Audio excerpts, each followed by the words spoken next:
Despite being accustomed to the lifestyle in the ghetto, residents here have painful stories to share, including being treated as criminals, battered and manhandled during arrests, inflicting pain and harm. So Kagamada police. Obavu wajiruma. Roza mkakaja muri sente. Napa tulibavu. Netika watermelon nze goraba. Nandukute n'omwana wange bwenti ngamuwere banivika shegede. Omusajja yankuboru yi. Singwa mwana nga namukwa kuchimeza yarafudde. Gwoba tosula enjala tobimanyi byokusula enjala. Abantu basula enjala ne tubeerawo. Nononya kyakujja ne kibula. Notuuka onosanga ng'otudde mu hoteri. Naye nga toyina mu n'ekikumi gw'omala okukuta n'onoonya bw'otetenkanya ki wa hoteri n'omugamba. Their physical appearance, walking style, and the use of toxic substances raise suspicions that these people might be harmful. Ensi tefugibwa atula ku State House. Efugibwa abagagga n'abamenyi b'amateeka. Kati kiba kizibu okumenya obumenyi bw'amateeka ne bugwa complete. Era tugezaako bugeza. Emmere ennungi eva eno waffe ng'omuceere, bijanjaalo, kawunga, abo bonna abatonyinyala emmere gye balya mu ggwanga yonna esibuka wano mu Kisenyi. Most of them come from far outside the central business district of Kampala, and their accents say it all. I'm from Agago district. Yeah. Nava Mitoma. Kabira. In Kisenyi, you find victims of war, persons living with HIV, victims of land evictions, and domestic violence. Because we have so many tribes here, I have Congolese, Somalis, Sudanese, people from Burundi, Rwanda, Sudan. We are from Iteso, Gishus, Basoga, they are all within. They are not here coincidentally. There's what we call like to look for survival, ways of survival. From the narratives, there is an urge to coexist if accommodative leadership enables them to survive without fear. Yeah, because twajanga tulina emitwalo esatu netusuubula ebaafu y'ennyaanya n'obutungulu ne Basite Council byonna cwi ne babitwala nensigala kweji kwemu nensula mu kutiya ntandika ne kuba ne bakifeesa abo mu Kisenyi muzenkoko. But this productivity must be in regulated places or in spaces that are meant for business. Wona meseza ku street kubeerawo ku street kugenda kwa iya nintembeya nimbera mna akasenda mu nsawo ekiba kidirira kuba kubba ninkusanga na smartphone yo sinza kukuleka. Ghettos are seen as potential havens for criminals due to their congestion and underdevelopment. However, the views of the youth contradict this narrative. Waliwakubyeko nalwaki mutwalanga bachi mutwalanga bayekera. And of recent we got information about the need and the outcry amongst the ghetto children. You know, people know the ghetto children from one angle. They know them from the crime part of it. They know them as the destitute. They know them as social rejects.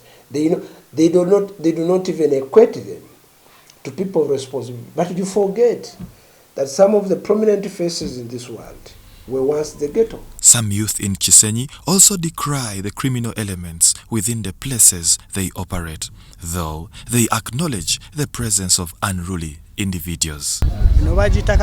Danger zone.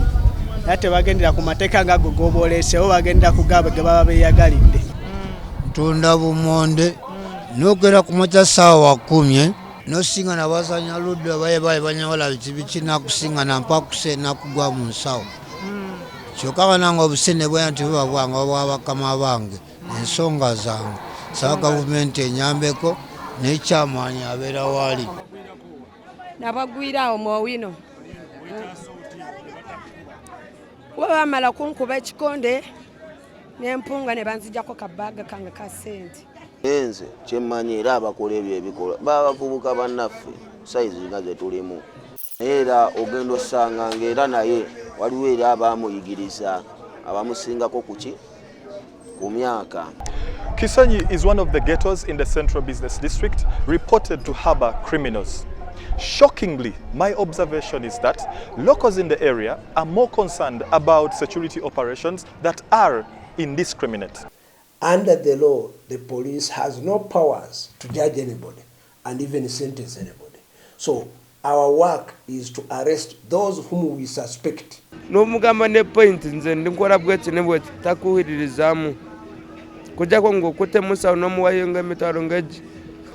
Naye okubanga babakwata tebalina misango ne babajja mu mayumba ne babatwala ne babateekako emisango obusente bw'okola okolerera poliisi n'ozunga ku poliisi saa yonna ne bagamba ngu omwana we yabbye essimu omwana we abbisa bijambiya na muntu. Local leaders suggest being involved while carrying out operations to ensure that rightful suspects are captured. Kubanga bazibe emisango b'emikisinga mu balungi ate baba kulembeze bajja okuyoola bayoolera wamu kani weesanga nga kikosa omukozi n'atali mukozi ne bantwala ne basituuza twali bangi ne basituuzaawo tebatugamba nsonga yonna gezaako okwetaasa bakuwadde batuuni bakuwadde omugo bakuwadde ki kakana ng'osirise busirisi. However, it is mandatory that when you have gone for an arrest, these conditions must be met by any arresting officer or our team. One, the nearest local authority should know, the relatives of the suspect should know, the offense committed should know, should be revealed, the introduction of the officers who are carrying out that should be known, and you must be able to conduct what we call a prompt search on the person.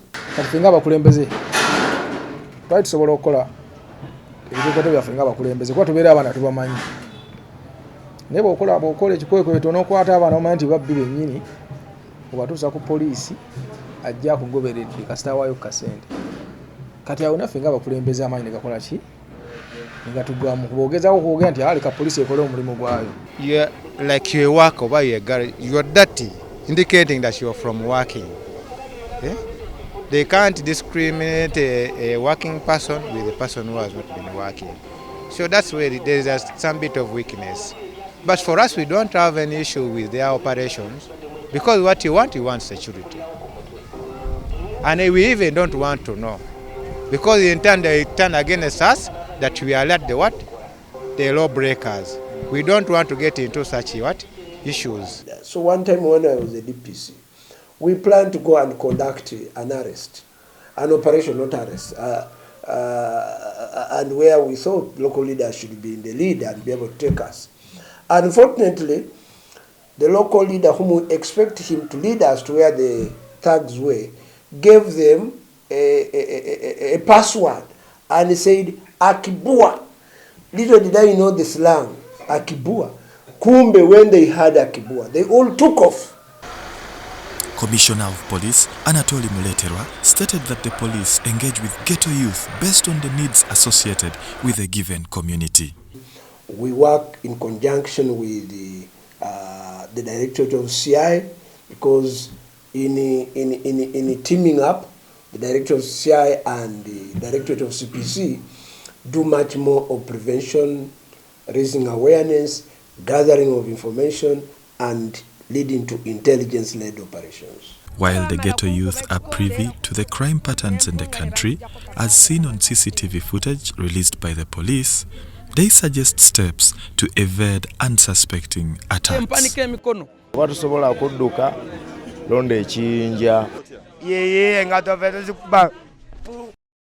The suspects in these videos appear to be skillful and never miss out on disabling their targets. Hence, allegations linking them to training facilities like gyms.